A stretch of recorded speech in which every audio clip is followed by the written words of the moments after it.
All right, welcome. Thank you for coming. Today I am going to, and I tend to move around a lot, so I'm just going to do this. How about that? Today I'm going to be talking about IronPython and a bunch of .NET tradecraft, so hopefully you'll be interested in what I'm about to say. This is basically a completely updated talk that I did at DerbyCon last year, and it's so updated that all the content is different. I guess it just has the same title. And I'm going to talk about IronPython, .NET tradecraft, and I'm also be introducing a type of payload that you can use for both post-exploitation or initial access that I've started coining BYOI payloads, so bring your own interpreter payloads, just because of the nature of this talk. And we're going to be covering a lot of ground, so I'm really just going to jump right into it. This is our agenda for today. I'm going to be going over some of my key motivations here in terms of why I even do this in the first place. Some .NET framework concepts we sort of have to all get on the same page to completely grasp what I'm about to tell you. So I'm not going to assume everyone's a .NET developer here. So I just want to introduce some high-level concepts about the .NET framework, nothing to be scared about. Then we're going to be talking about embedding interpreters and engines, which is sort of the root of this talk, the key point of this talk. We're going to be talking about how to embed interpreters and engines to do really weird stuff and possibly evade some controls or EDR solutions. Then I'm going to be talking about the actual bring your own interpreter payloads, BYOI payloads themselves. Then we're going to be talking about how to actually weaponize just any .NET scripting language, really in general terms. You don't necessarily have to embed these languages within one another. You can use the provided, and that just got louder real fast. Okay, perfect. And we're going to be talking about how to use some of the built-in compilers to actually compile .NET scripting languages as opposed to embedding in them one another, which allows for really quick weaponization. And if we have time after all of that, I'm going to also be demoing a tool that I've developed that sort of tries to bring together a lot of these concepts called SILENTTRINITY. And then after that, we're going to detection and questions and answers. So quick, who am I? My name is Marcello. I go by ByteBleeder on Twitter. I work for Black Hills Information Security. I've got a lot of sparkly papers on my wall, which some people say they're certs. And I've also written some open source tools over the years. I have no life, please send help. And that is my GitHub profile if you are interested in viewing some of the stuff that I've written in the past 5 to 6 years now, I think. So we're going to jump right into it.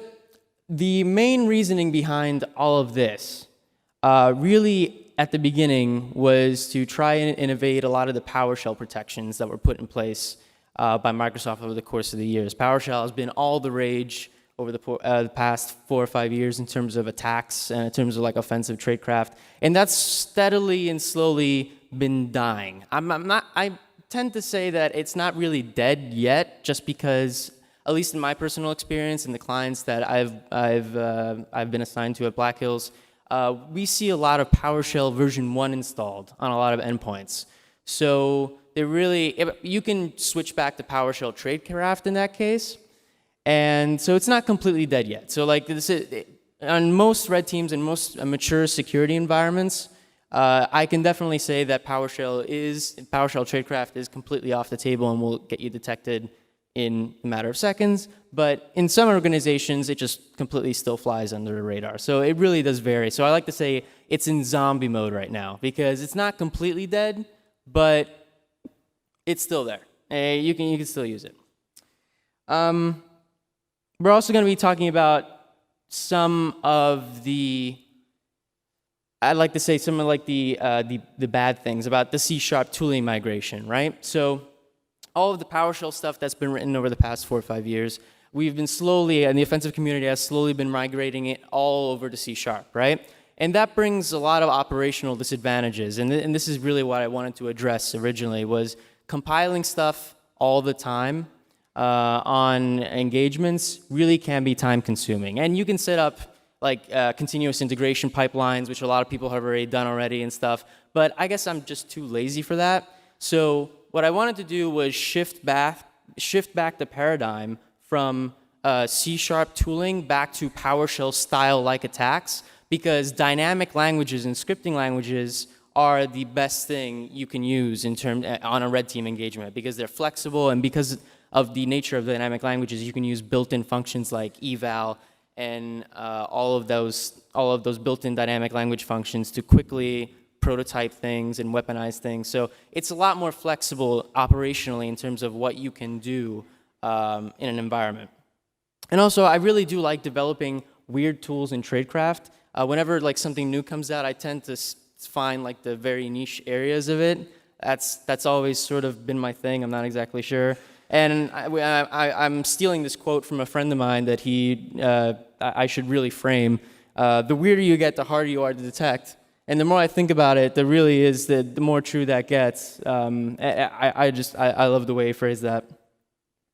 So before I talk about the actual engine embedding, we have to cover some high-level .NET framework concepts, right? So if you're familiar with if you're familiar at all with .NET development, you probably heard a .NET Assembly term thrown around a lot. But I guarantee you, if you start looking into C# or .NET, you'll probably hear this term almost immediately. And so we need to understand like what that is in order to completely grasp the rest of this talk, right? So a .NET Assembly, all you really need to know, we're not going to be covering it in depth because I could be here, like I can do a talk on that just by itself, but all you really need to know, .NET Assembly is a blob of precompiled code, okay, that any .NET language can interpret and execute. That's all you really need to know. We're not going to be covering the format of that because that's complicated. So the key phrase there, the key part of that sentence though, is that any .NET language can interpret and execute it. And that has some really interesting implications. So how do you go about generating a .NET assembly?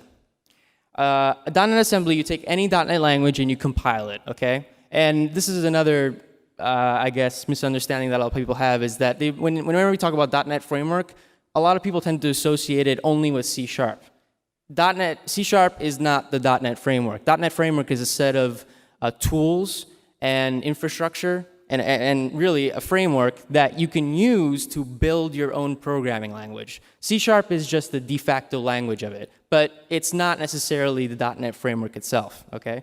So I'm using C# here, an example, but you can replace it with any language based on .NET. So you take a .NET language, compile it, you'll get an executable, .exe, right? That executable is a .NET assembly.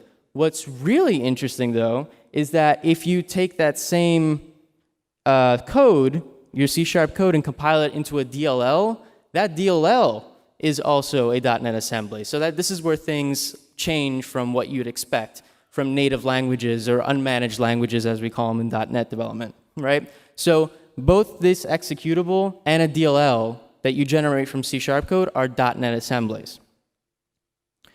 And again, like another important concept to understand is that .NET assemblies are not the same as native executables and DLLs. The format is basically completely different. So in the .NET world, we tend to say managed and unmanaged code, managed code being any code based on the .NET framework. Unmanaged code is stuff like C or C++ that's completely separate from the CLR and the .NET framework itself. Now we have to sort of go back to what I said earlier about .NET languages, because it's important to understand this, right? So the .NET framework is just a set of tools and infrastructure in place in order to build your own language, right? And there are a lot of languages based on the .NET framework. There are some that are officially supported by Microsoft, and C# is by far the de facto .NET language, so there's C#, but there's also PowerShell. PowerShell is a .NET language. There's also F#, there's also VB.NET. Then you can get into the weird mixed mode assemblies with Visual C++, which is just the crazy world to be in. But there are also third-party .NET languages, right, that Microsoft doesn't support, and these are really, really interesting. So there's IronPython, for example. IronPython is nothing more than a Python implementation on top of the .NET framework. So normal Python is based on CPython, which is based on C, right? IronPython is based on the .NET framework. There's also BooLang. So BooLang is, how many of you have heard of BooLang before? 1, 2? Okay, 2 people. That's pretty good. I've gotten less than that in other conferences. BooLang is amazing, and I'm going to be demoing a lot of the stuff that BooLang has because in terms of operational value, it's amazing. So I'm going to be demoing that. Iron Ruby is also in case you want to write Ruby based on .NET. There's also that option, but there are tons more, and I actually have a list at the end of these slides of all of the .NET scripting languages that I've found so far. And there's a couple based on Lua. It's just amazing the stuff that you find. So now that we've covered that, we have to a little bit talk about like why C# tradecraft is such a big deal in the first place, right? And the root cause really comes down to this function. This is a function.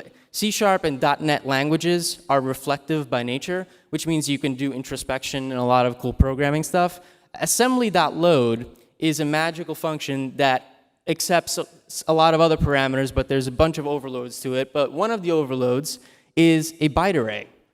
And assembly.load takes the byte array of a .NET assembly, okay, and then loads that completely in memory, and you can access all of the code that you've written when you compiled that .NET assembly, okay? So going back to what I said earlier, right? You have your source code, you compile it to a .NET assembly that generates an executable in a DLL.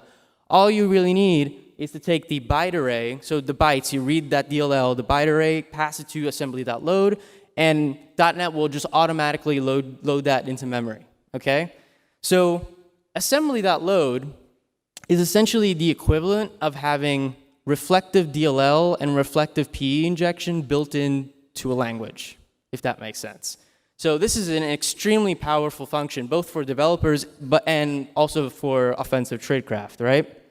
So this is where things start getting tied together because of that, and because the .NET framework, any language based on a .NET framework can interpret and execute a .NET assembly, that also means that all of these languages are completely interoperable with each other, okay? They all can execute .NET assemblies, and what that also means is because they're based on the same framework, and I apologize if I keep saying .NET framework, but it's just inevitable in this talk.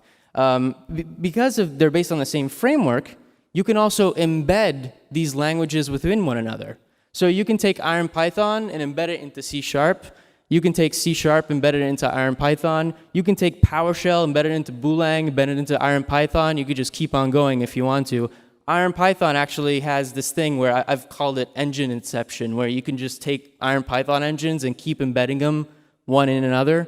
You can get really, really crazy with it.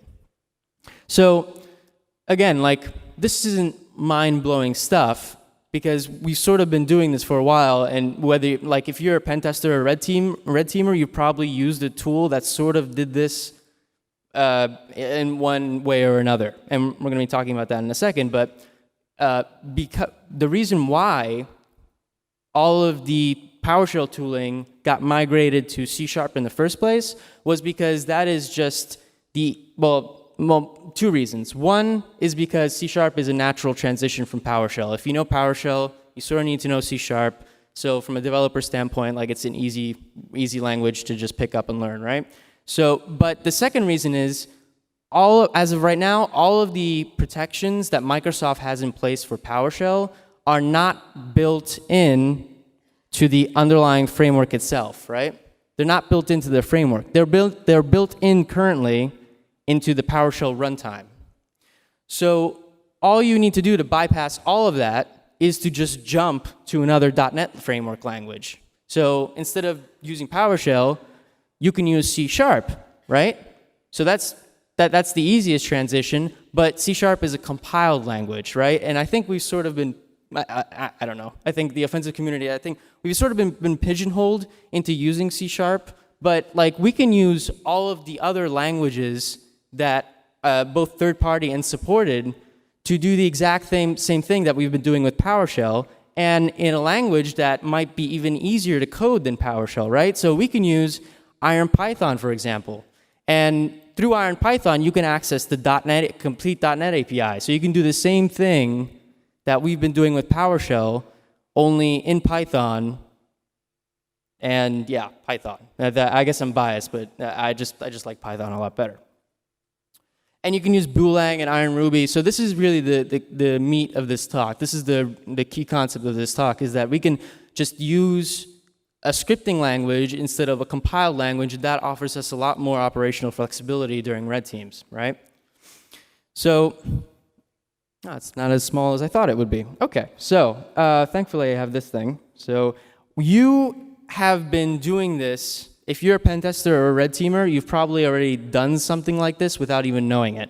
There are a lot of tools out there, mainly PowerShell, NPS, Powerline, which I have up here. There's a bunch of tools that essentially allow you to run PowerShell without the PowerShell executable, right? Have you ever wondered why that's even possible? Because the .NET framework, all the .NET languages are interoperable with each other. That means it's natural that you can take the PowerShell runtime and embed it within a C# binary. So all of these tools are doing exactly this. They're just embedding the PowerShell runtime within a C# binary itself. So here, for example, there's a concept of PowerShell run spaces and stuff, but we're creating a pipeline. We're embedding the actual PowerShell runtime within a C# binary. But you can also do the reverse, right? You can take C# and embed it in PowerShell, and a lot of tools did this one way or another. Add type, which is the built-in function to do something like this, which you needed to do, like call native APIs and stuff. From an OPSEC perspective, this isn't the best solution because it leaves files to disk. But like the PowerSploit stuff, for example, uses reflection and the emit API to actually build these functions on the fly in order to not leave traces on disk. But you can just embed C# in PowerShell. And the same thing with any other .NET language. And that's what I'm going to be talking about today. I'm going to be demoing a couple of payloads that I created to do exactly this. So when you start embedding third-party languages within other .NET languages, especially ones that aren't officially supported by Microsoft, you'll run into some common problems. And these are usually the problems that you run into. And you're going to see some, especially if you take a look at the code, you're going to see some common patterns that we use in order to take care of all of these issues. The biggest issue, not really the biggest issue. A lot of people say to me that this is probably the biggest issue, but I personally don't think it is. The embedded languages usually need .NET version 4.0 and above. There are exceptions, but this is usually the case. That's because the scripting capabilities of .NET Framework were introduced in 4.0 with the DLR as opposed to the CLR. The embedded languages are going to need some DLLs that are not installed by default. But since they are .NET assemblies, we can usually just call assembly.load on them and just download them from the internet, and you take care of that problem pretty fast. The required assemblies, yeah, they're not installed by default. But also, depending on the host language, you are going to have to resolve those assemblies on runtime. This is more of a problem if you're embedding the language within C# because it's a compiled language. If you do it through PowerShell, it's an easier way. You don't have to hook events in .NET or anything like that. And again, because of assembly.load, we can just load these directly in memory without ever touching this and remain OPSEC safe, right? So how do you about actually loading these required assemblies? This is more geared towards C#, but essentially there are events in .NET where we can hook, and you can add custom logic to the way C# goes about resolving those assemblies, okay? So the assembly resolve event in C# is the primary way of doing it, but there are a bunch of other plugins for Visual Studio and stuff that allow you to seamlessly do this within Visual Studio itself, like Costura Fati, using other techniques and a combination of other little tricks to do this. So these are, I'm not going to bore you too much with this because these are just like implementation details. So we're just going to skip ahead here and actually see like a demo, like some of the stuff that I've created. And you know, this might be a little weird, but it's all fun. It's good. So the first payload I'm going to demo here is IronPython. Okay, so we're going to be embedding IronPython within PowerShell. All of the host language that I'm going to be demoing today is always going to be PowerShell, so that's the language that we're embedding into. The reason for that is for demo purposes. It's a lot easier to understand, and I don't have to compile stuff all the time live, which is not fun. But IronPython, again, is just a Python implementation on top of the .NET framework, okay? The biggest issue with embedding IronPython, though, is that the module that it needs to execute native DLLs, so to perform pinvoke, which essentially allows you to call native functions, so Win32 functions, is a third-party module, and it breaks, completely breaks, if you try to do it in memory. So if the IronPython runtime is loaded in memory, and you try to call native DLLs through it, the module completely breaks and errors out. And this is a known issue on IronPython. Unfortunately, IronPython really isn't the best language to embed because of that, because it doesn't allow you the flexibility in terms of when you're crafting your payloads in order to call native APIs and stuff. So IronPython itself, and all of the code that I'm going to be showing you is available on that GitHub repo. So if you want to take a look at this either live or like right now or later, you can go ahead and follow along. There are two examples in that repository. There's the sharpsnake.cs, which is the C# version of it, and then there's invoke ironpython.ps1, which I'm going to be showing you in a second. IronPython requires 4 DLLs to run, and they're listed over there. 2 of them they have Microsoft in the name. They're not signed DLLs, but they're there to allow IronPython to hook into the .NET framework, okay? So I'm going to be demoing this payload for you right now.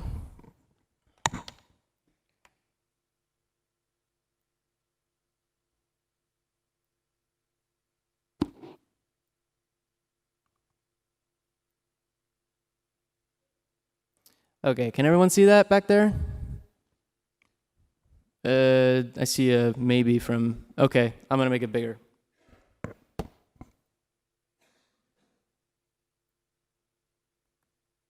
All right, that's probably better. Okay, so this is a PowerShell script, right? Inside the PowerShell script, and this is going to be awkward with this microphone. Inside the PowerShell script, there's a bunch of IronPython code. This IronPython code is essentially loading a assembly. This assembly is the internal monologue project. I don't know how many of you have heard of internal monologue, but essentially it's a really cool way of getting the local users or any logged in users, depending on your privileges, password hashes. And it's gonna just deflate it, load it in memory, all using IronPython, right? So the PowerShell script itself isn't malicious per se, because all that PowerShell can see is that you're loading a bunch of assemblies, the IronPython assemblies, the Microsoft scripting DLLs, the Microsoft dynamic DLLs. You're loading those in memory. You're calling load.assembly, which is that function that I was talking about. And then you create the IronPython engine, and then you spin up you actually execute the IronPython code, which I will do now. And there you go. So we've essentially executed an IronPython script, and this is the password for my local user here on the password hash rather of the local user on this machine. We've essentially spin up an IronPython engine within PowerShell. Okay, we've then executed the IronPython, the actual script, which is embedded in the PowerShell file itself, and then loaded an assembly through the IronPython engine, as opposed to PowerShell, if that makes sense. So in terms of what PowerShell sees, like it isn't malicious per se. It's just a bunch of assembly loading and a script execution, and nothing else.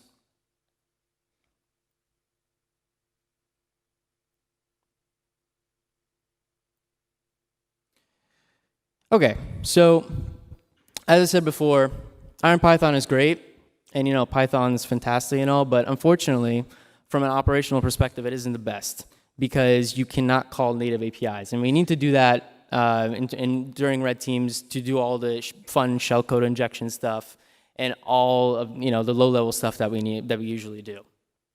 BooLang, on the other hand, is much better for a number of reasons. One, it's very inspired by Python, which makes me like it already. It's essentially the love child between C# and Python. It's strongly typed. And the most important thing though is that it has the functionality of calling native DLLs by default, so native functions by default. It's built into the language. It's not a third-party module. On top of that, because of the way the IronPython, the BooLang compiler rather works, there are no calls to cse.exe, which means all of the BooLang code gets compiled in memory through an intermediate language, which is what .NET uses in order to actually execute on multiple operating systems. So in terms of OPSEC, this is probably like the best language. If you choose to like create one of these payloads on your own, this is probably the best language to do it in because it is truly OPSEC safe. Okay, and I'm gonna show you really quickly a demo on this. Oh, and I guess I can talk about that later. Why not? I skipped the slide. Okay, so I have, this is, again, like all of these scripts are in that GitHub repository that I had on the slides. But this is a PowerShell script called invoke jump scare. And I thought that was cute because, you know, BooLang, boo, but okay. So I have a bunch of shellcode in this PowerShell script. You don't necessarily need to put it in the PowerShell script. You can put it completely in the BooLang source. I just have it in the PowerShell script to make it easier for everyone to understand. So I have just a calc payload, okay? This is shellcode for a calc payload in the PowerShell script. I then load the BooLang DLL, the BooLang compiler, and the BooLang parser. These are 3 .NET assemblies that BooLang needs in order to actually compile BooLang code, okay? And then I am reading the BooLang source code off disk, but that also can be put in the PowerShell script. You can literally just comment this, uncomment that one line right there. You can just comment this whole line here, uncomment it rather, and just paste in the BooLang source code, and that'll work too. So you can create a single payload as opposed to, you know, dropping stuff on disk and everything. And then initializing the BooLang compiler and executing the actual BooLang source. Now let's take a look at the BooLang source for a second, just to give you an idea of, let's see, open with Sublime. Yes, oh boy, that's small. Nope, wrong button. Hold on. Or not.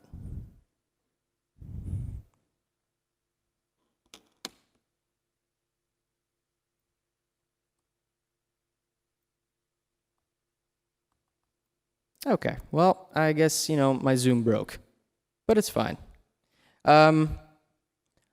Well, you're just going to have to trust me, I guess, on this one, but you can go view it on GitHub if you want later. Essentially, it looks a lot like Python, and we're just defining, on the top here, we're just defining a bunch of DLL imports, so like if you're familiar with C#, it's literally just a bunch of DLL imports. After that, there's a bunch of shellcode injection code. So currently, this BooLang source supports like 3 injection methods. There's the QU APC method, if you're familiar with that one. And then there's the classic write memory, create remote thread, and then there's the wait for single object method. So there's 3 shellcode injection methods that you can choose from when you actually go to perform this, right? When you actually go to actually execute it. Let's go back to this here. Okay, so we're embedding BooLang, and now let's do the classic pop calc here. All right, so I loaded the PowerShell script.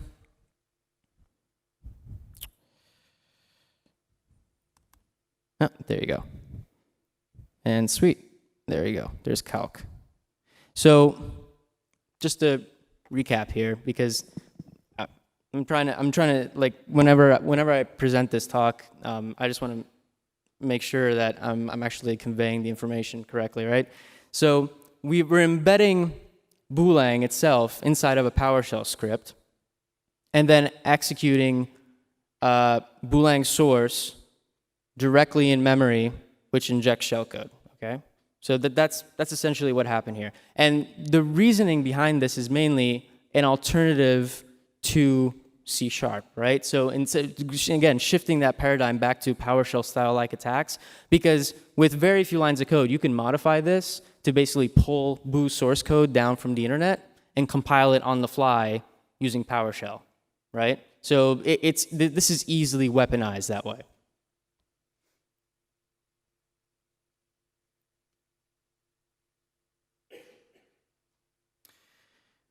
All right, so I should have talked about this before I showed you that, but BooLang needs 3 .NET assemblies to run, and they're listed on top of there.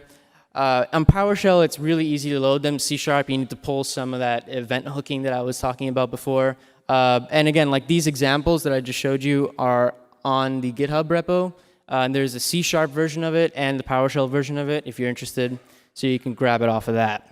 Now another one, and this is a recent discovery, another .NET language that I discovered recently of mine, is ClearScript. Now ClearScript is extremely interesting for a number of reasons. One is it's a officially supported Microsoft .NET language, and it was literally made to add scripting capabilities to .NET applications. So ClearScript has its own JScript and VBScript implementation. Okay, so what's also interesting is that those implementations don't seem to go through the standard Windows script host environment, which means that it should by default, and again, like I'm not 100% sure on this, but I've examined the code and there are no COM calls to any of the classic COM objects that you'd usually need to do in order to start up the Windows script host environment, right? So it should completely go through that, unless like someone here knows if it actually does start up the Windows script host. So far, I'm not able to find any code that actually has any evidence of that, right? What's also really cool, though, is that ClearScript allows you to expose the .NET CLR to JScript itself. So you can just dynamically call .NET APIs from JScript from an embedded ClearScript engine within PowerShell. It gets complicated, but like you can just keep embedding these languages until you get the desired functionality that you want. So, and this is another demo real quick. And let's see here.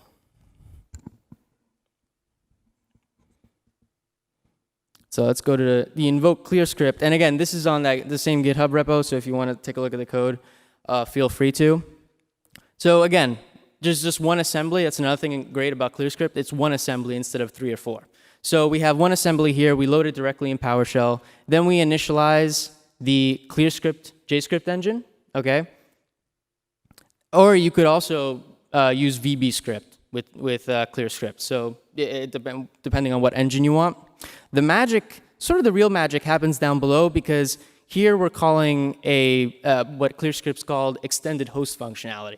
And that allows you to expose the .NET CLR to JScript itself, right? And we're also telling it to allow reflection. So you can just dynamically load assemblies from an embedded ClearScript engine that runs JScript. And then this is the actual JScript code that we're going to be executing, right? And you can see here from the first 2 lines, hopefully it's big enough, but we're essentially just it would be essentially of the equivalent of the using statement in C#. So we're importing namespaces in order to access the system.core, system.reflection, and system.interop services, which are the great like namespaces that we usually use for creating payloads and stuff because of the functionality that they have. And then we're just calling system console.writeLine in order to just print something from the screen in order to demonstrate that it does have access to the CLR. We're also calling getObject here, which allows you to download an SCT script and execute whatever function you defined in that SCT script. So if you're dealing with subt's work and SCT payloads, you can just call getObject from within ClearScript, and everything just magically works as you expect. So I'm just going to quickly start up a simple Python HTTP server here on my side. Okay, so we got an HTTP server running there. And now, when I execute this,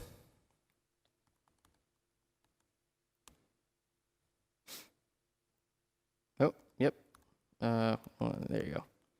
Wrong command. There you go. So, and from the output, you can see that we've also have access to the .NET CLR, right? Because we've managed to actually dynamically access .NET APIs from JScript within PowerShell, within ClearScript, if that makes sense. And we popped calc, so we successfully executed the SCT payload.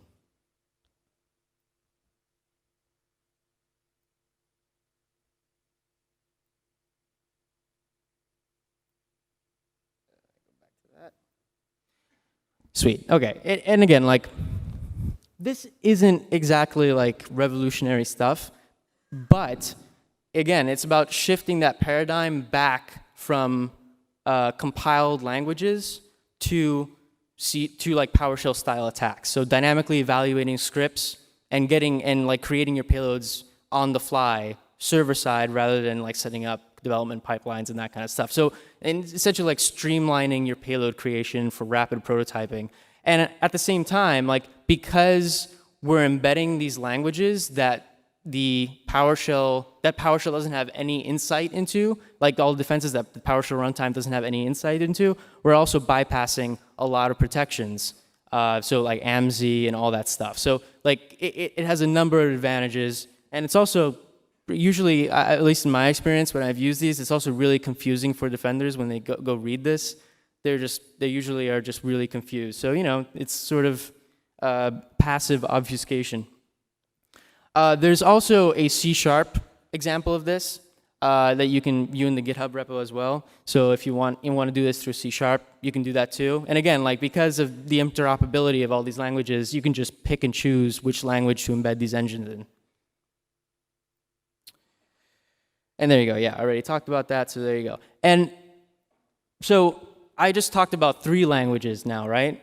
There are a bunch of others, and these are the ones that I've found so far. There's Lua implementations on top of .NET, so if you're comfortable with Lua and you want to create malware with Lua based on .NET, you can do that. And again, like, you can directly call .NET APIs through these languages because they're based on the .NET framework. A really interesting one that I'm going to be looking into hopefully soon if I ever get time is the .NET WebAssembly project. And that allows you to dynamically create and execute WebAssemblies from within .NET, which I find to be quite mind-blowing. So I'm definitely going to be looking at that because that would be some interesting, I think, shenanigan opportunities in terms of like payload and malware creation. So that's fantastic. There's also IronPython 2, which I've talked about a bit. There's IronPython 3 is in the works. I'm hoping that it's going to be ready by like the Python 2 EOL, but considering it's not the same developers at all, it might not be ready by next year. And there's also BooLang. You can also embed the Jint project, just standard JavaScript. If you want to embed JavaScript within .NET, you can do that too. Excuse me. It would be interesting to see, I've not tried this yet, it would be interesting to see what happens if you embedded JavaScript within C# and then threw a beef hook at it. That would be interesting. I would assume it would break, but it would be pretty cool to like beef endpoints. I think that would be like pretty hilarious. So,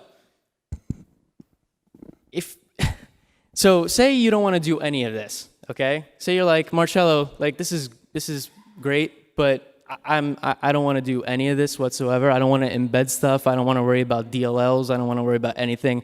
I just want to rapidly create payloads that you can serve to any .NET machine. Well, BooLang delivers. So I got you, fam, when it comes to that. Because these languages are based on the .NET framework, .NET framework provides these languages a bunch of tools in order for them to quickly create compilers for those scripting languages, okay? So usually these third-party languages come with built-in compilers. So you can take your BooLang script, okay, compile it directly to a .NET Assembly, and it'll just run everywhere directly. So, and it's a lot faster than installing Visual Studio, fumbling around like, you know, in the UI of Visual Studio if you're not familiar with. It's just Sublime text, some BooLang source, compile it, and you're good to go. And again, it's a .NET Assembly, so you can embed it, you know, in HTAs or using .NET to JS. You know, your world's your oyster at that point. And I'm going to demo that real quick. So I have here, well, that's kind of sad. You know what? I'm going to close Sublime, see if maybe that works with the zoom. No, I don't want to save changes. There you go. Okay. Let's go over here. Well,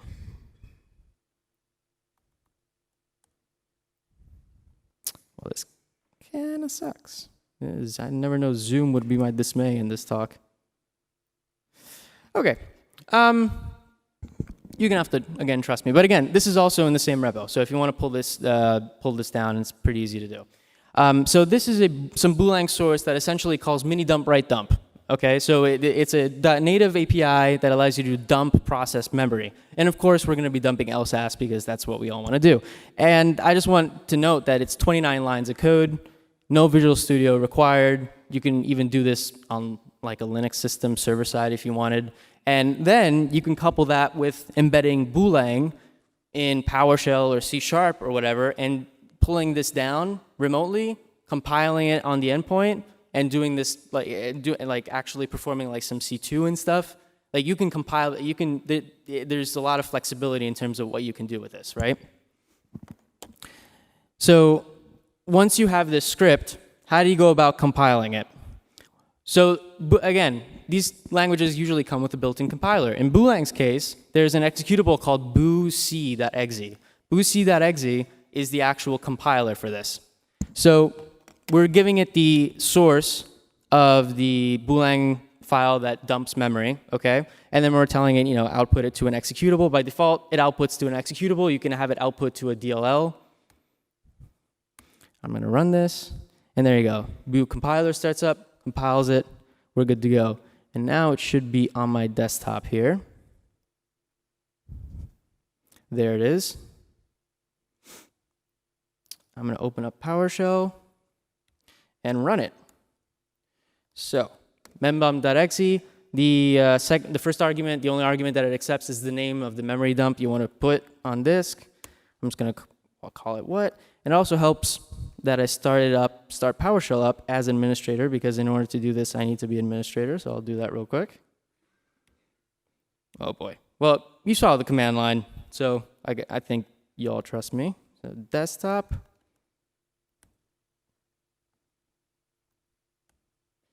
Okay. You know what, I'm just gonna make this bigger real quick, 1 second. 28, there you go, that's probably better.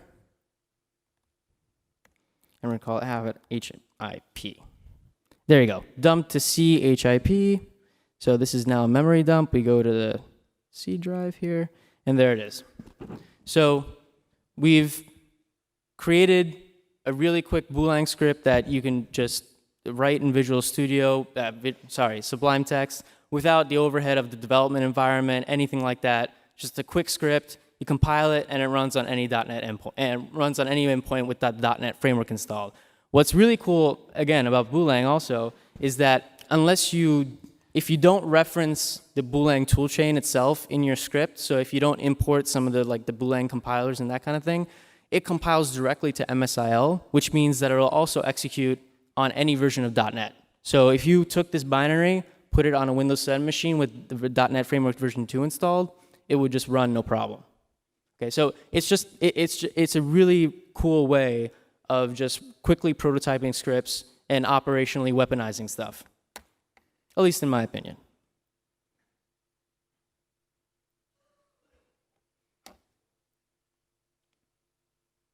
Okay, and I already did this. So there you go. So how much, and I do not have time to do this because I think there's only 40 seconds left. But SILENTTRINITY is a tool that I wrote. You can find it at that URL there if you're interested. I have a big update for it coming, but as of right now, it has some pretty good functionality. It tries to wrap these concepts around a framework and around an implant tool, a C2 implant tool. So it attempts to weaponize some of these concepts a little more and make it a little bit more streamlined.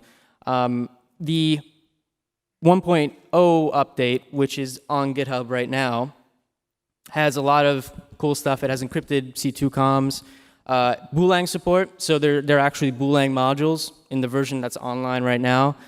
The tab complete is awesome, and it completes everything, which I always, that's a pet peeve of mine, so I put tab complete in everything. and you can customize the check-in interval sessions, and there's now a help menu option, which helps.